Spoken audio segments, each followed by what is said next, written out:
Hello, everyone. Welcome to this week's episode of Commission Breath, episode 27. It's Brandon Love here with Tom Moffat. And today we are going to dive into how to win over realtors, really to build that stronger referral relationship. I think there is a big lack in the industry where a lot of people just go around peppering realtors with calls, texts, DMs saying, I can get your clients the best rates. I can do this. I can do that, but they're missing a lot of opportunities and a lot of detail and substance to the rest of the relationship. Man, do you think that actually still happens? You 100%. think brokers are still going with that line? I've got Yeah, 50 plus lenders.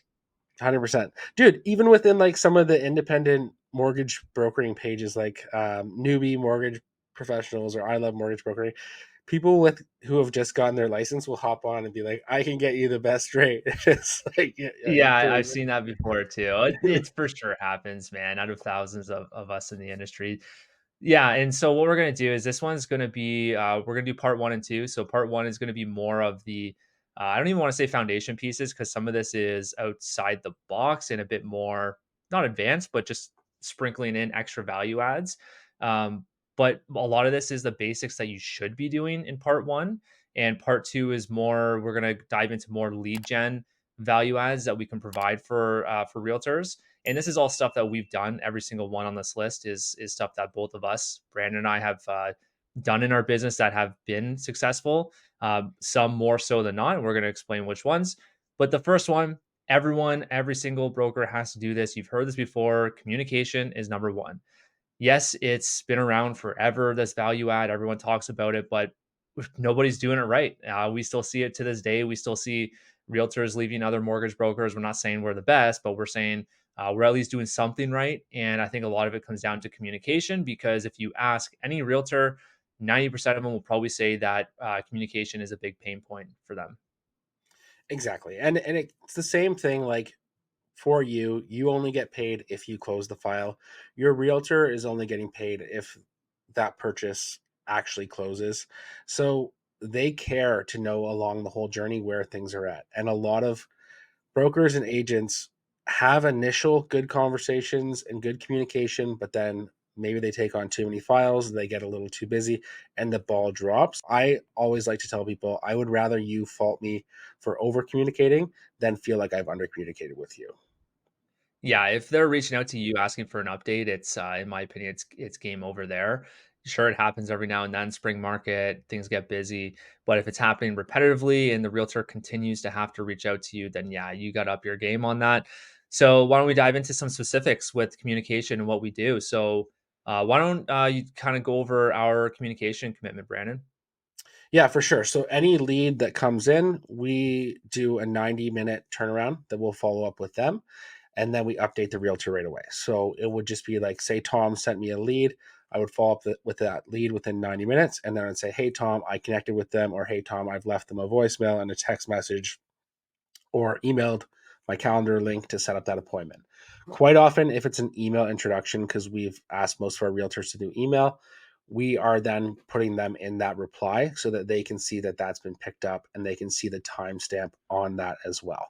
So that's a big first one. Once a lead comes in, they also get added to a lead tracker. And this is a weekly update that we send anyone who's referring us business. And Tom, I'll let you do a little bit of a deep dive into what that looks like because I think we are probably the only ones I know doing this right now. Yeah, giving our secret sauce away. Let's go. The first I just want to circle back before we get into that with the communication commitment, that turnaround time, it doesn't have to be 90 minutes. That's just what we chose. You said 90 minutes for you too, right? That's what I've always Yeah, pitched. yeah. Yeah. Mine was an hour before, and then when we merged, I did 90 minutes because I know you're a little bit slower than me. There we go. There's the first one of the day. I'm too kind, man. I got to give them back to you. So for that to whenever I do that and it's a new realtor or someone that I just connected with and this is the first lead, what I'll do is I'll text that realtor right after and I'll say, hey, just responded back to your lead. Thanks for sending that in. Just to let you know, this is part of our communication commitment and responded. Let's call it maybe it was 43 minutes in. I'll be like, we responded 43 minutes in to our 90-minute commitment. And a lot of them will be like, holy shit, like that's awesome. And I think I picked that tip up from Ryan Wiley back in the day, and it works really well. And then to that point, with the second thing that we mentioned on communication, yeah, that lead tracker, we've implemented that, like you mentioned, I think what, a month ago, month and a half ago. By the time this comes out, it'll be about 2 month marker. True. Okay. So it's been working really well. And straight up, what it is, it's an email that goes to every single one of our realtors that's updating them on every single lead that they've brought into us that's still active through the process. Some of them will keep some of the dead leads on there just to keep a list of them in case they want to respark or rekindle that lead. And we have detailed notes on that lead. So let's just say Joe Smith came into us 2 weeks ago and he's at the document stage. He had the discovery call, he had the application sent in, and we're just collecting documents. That realtor will see all the notes in there. And then there's also a really cool tracker that I spent way too much time on Canva building. And it's like you can picture like a Domino's tracker bar. We have that for every single stage, and that gets clipped in with the notes. So it's visually really appealing for them. And then Brandon, you took it up another notch, another level. This is why we love how we kind of amalgamated businesses because we could feed off each other. And what you did is you added in more content pieces to that lead tracker email. So why don't you kind of dive into what that looks like? Yeah, so every week you would, let's say you're receiving the email, you're going to open it up. It's going to have like a 1 to 3 sentence, just kind of quick market sentiment sort of piece. Then there's like a mindset section. There's our current thoughts, and then we list an opportunity. So, for instance, when rates started dropping towards the end of December, there we said circle back with anyone who's closing early January and make sure they're getting access to these rates. If not, send them our way, and we'll make sure they get them. So that got us a wave of leads because our realtors saw this. They checked with their clients. Not everyone had checked in with them or their bank hadn't reduced those rates yet. So it created opportunities for us that way. And yeah, from there, then they'll see the leads listed.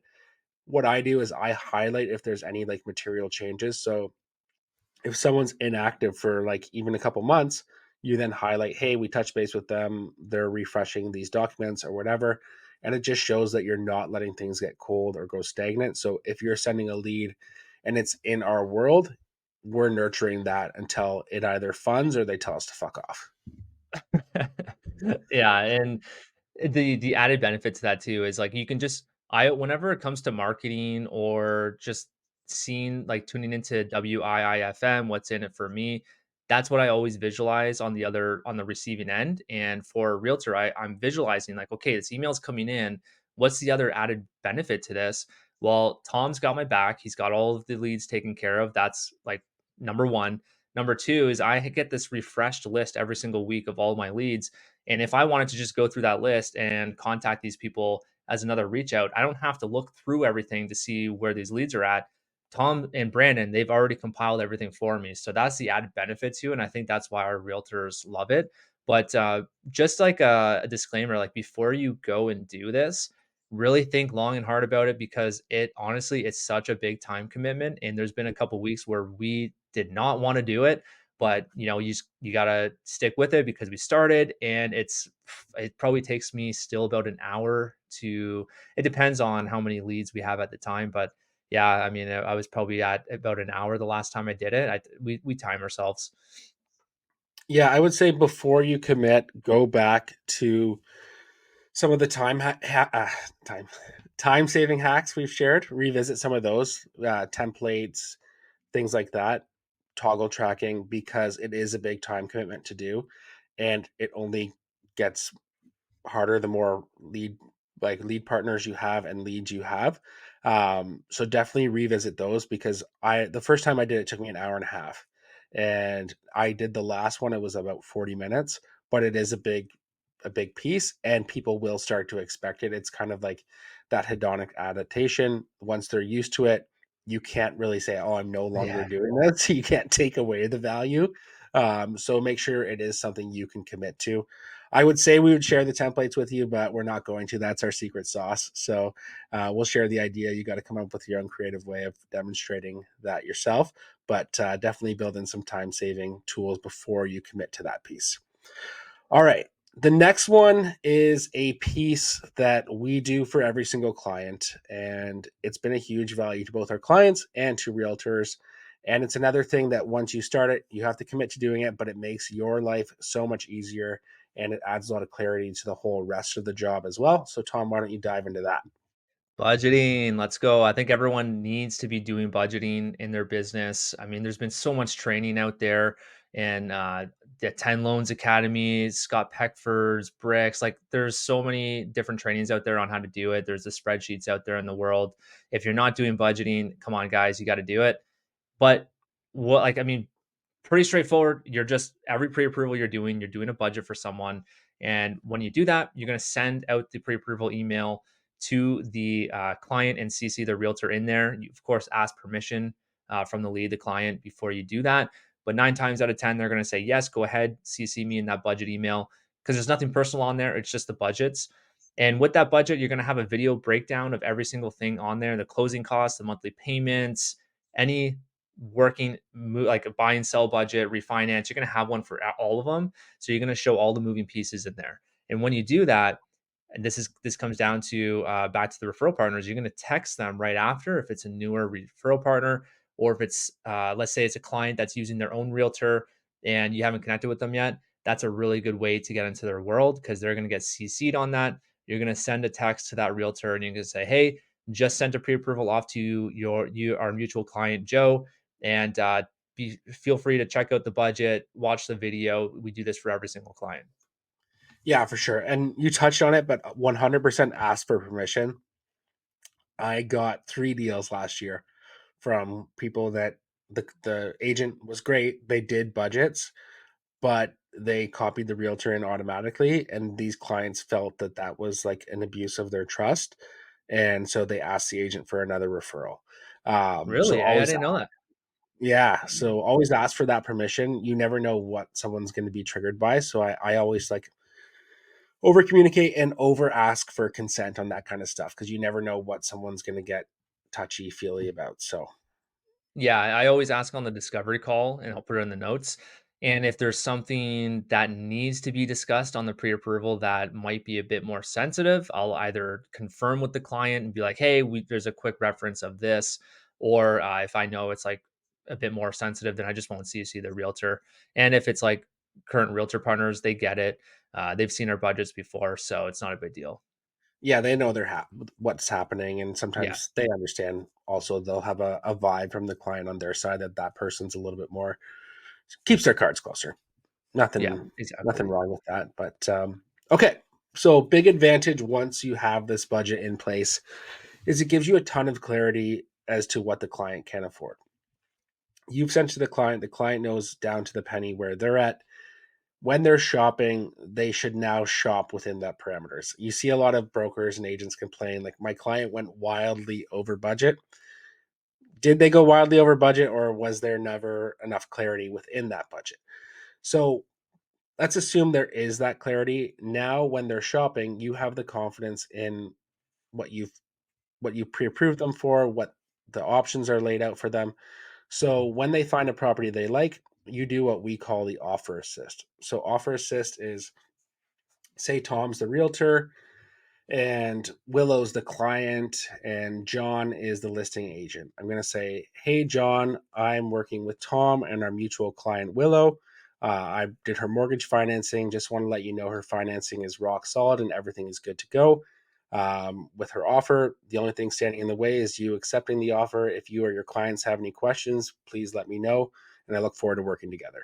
And it's just a subtle way to stand out among the masses, especially when you get into those multiple offers or competing offer scenarios. And it really sets your client apart. Yeah, and it's not everyone's doing it. It's amazing to me because it's a 30-second video that takes takes 30 seconds to do. And you do it differently though. Like I ask my realtor, I say, "Hey, do you want an offer assess video with this?"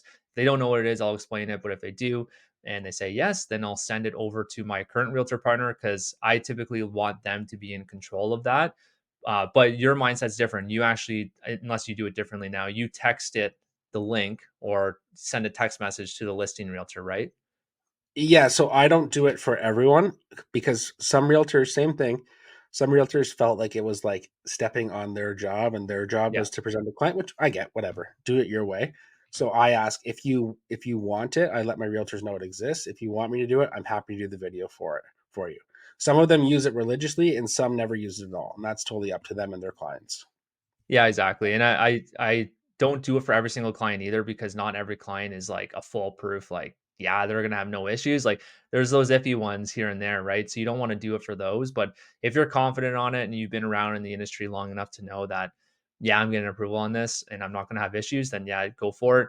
Or you can change the wording up in the offer assist video itself and not say, hey, I forget your wording on it, but I've done some where I'm like, yeah, they'll have no issues with financing. For those ones that I'm not too confident on, I won't say that. I'll just say, hey, they've been fully pre-approved. We looked at their income, down payment, checked their credit. They're good to go from an or from a pre-approval perspective. If you have any questions, please let me know. I'll just keep it at that. But yeah, there's just a different way to do it. You can have varying degrees of confidence within that video depending on the client structure. But quite often, if the client's asking for an offer assist and they're not rock solid, I'm probably going to tell the realtor, hey, like, we're going in financing condition anyways, so we have the out in that respect. So we're just trying to win that initial offer. Yeah, and when you're going to use this too is when you have multiple offer situations. You can still use it without it, but it's mostly effective in that. And the benefit to this is, yes, your buyer realtor, so your realtor partner is going to love it because you have their back. It's actually going to give an upper hand for them. It's not just like, hey, it's another value add just to kind of woo you. Like it actually works. Like we've had multiple deals that have actually gone through because of those offer assist videos, and we know that because the listing realtor reaches out to us. I've had a couple times where they've called me straight up asking me about it. I know it's happened to Jeff Mudrick too. It works, and you're going to get business from their listing realtor as well, which is the added benefit to it too. For sure. I actually have a whole like cohort of realtors I work with now that I've connected with through the offer assist video. And then they're like, would you do that for my clients? I'm like, yeah, here's the whole kit and caboodle we do. So yeah, it's beauty. And caboodle. So to round things out in this episode, what we have is number one, communication. You got to have that dialed in. That's number one. Number two, get that budgeting going. And to go along with that budgeting, number three, offer assist videos. So those are the three, I don't even want to call it foundation pieces, but if we're going to go through all of the different value adds, I highly recommend starting with these three, especially the first two, communication and budgeting. If you do those first two alone, you're going to get business, you're going to thrive in this industry. The rest that we're going to talk about are kind of like the icing on the cake, and they're more lead gen value adds, and that's going to be on episode two. For sure. And the first two give you the confidence to do number three, which is the offer assist. So Exactly. one thing Yeah. does lead to another in that respect. All of these things, before you do anything, just make sure you have the tools in place. So things like offer assist, have your Loom account set up, have for the budgeting, get some budgeting templates built out, build your back end, and then just build the layers on top of that. We'll see you next week for part two. Have an awesome week and let us know if there's anything you implement that's really been working in your business. Cheers. Cheers.